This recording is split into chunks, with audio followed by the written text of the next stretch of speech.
Next, we're going to talk a little bit about what general financial aid eligibility criteria include and how students become eligible for work study if they're interested and if they haven't participated in the program before, so that if your students have questions, you guys all have the same information available. In general, for students to be eligible for financial aid, they have to have submitted a free application for federal student aid or a FAFSA and have been determined to be eligible for either need-based work study or non-need-based work study, which we talked about a little bit earlier. It's not something you're looking at on the front end, but it's something we'll look at on the back end in terms of eligibility review. The student needs to be a U.S. citizen or an eligible non-citizen, as defined by the United States Department of Education.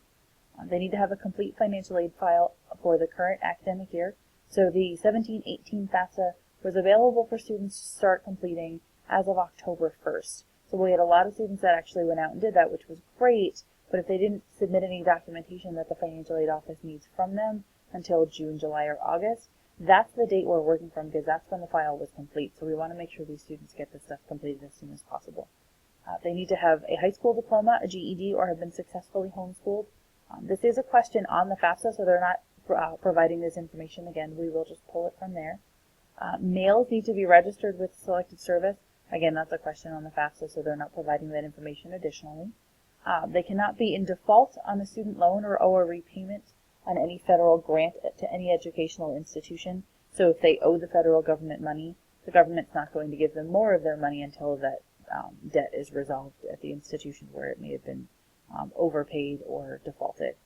And finally, students need to be maintaining satisfactory academic progress standards, which is reviewed at the end of each term. And that means that a student has to maintain an overall GPA of at least a 2.0. They need to have successfully completed 67% of the credits that they've attempted. They need to have not failed to successfully complete all courses in any one term. So if they had an entire semester of incompletes, withdrawals, or failures, that would not be meeting satisfactory academic progress standards. They need to be on track to complete their degree within 150% of their program length. So if it's a 60 credit degree program, they need to have completed that degree within 90 attempted credits. Work study eligibility takes all of those financial aid eligibility requirements we just discussed and adds in that the student has to have been awarded work study funding as part of their financial aid. They also need to be enrolled and actively attending at least 6 credits for whatever term that they're working. So if a student drops below that 6 credit threshold, they may not be able to continue into the program, and you as the supervisor and the student would receive notification from you that the student would need to stop working. Work study is awarded on a first-come, first-served basis for each academic year, and students do have to complete a FAFSA, and we do encourage them to apply early because funding is pretty limited. It does not roll over from year to year, so we want to make sure that we get students in there as early and get requirements completed as soon as possible so we can keep them working with minimal interruption.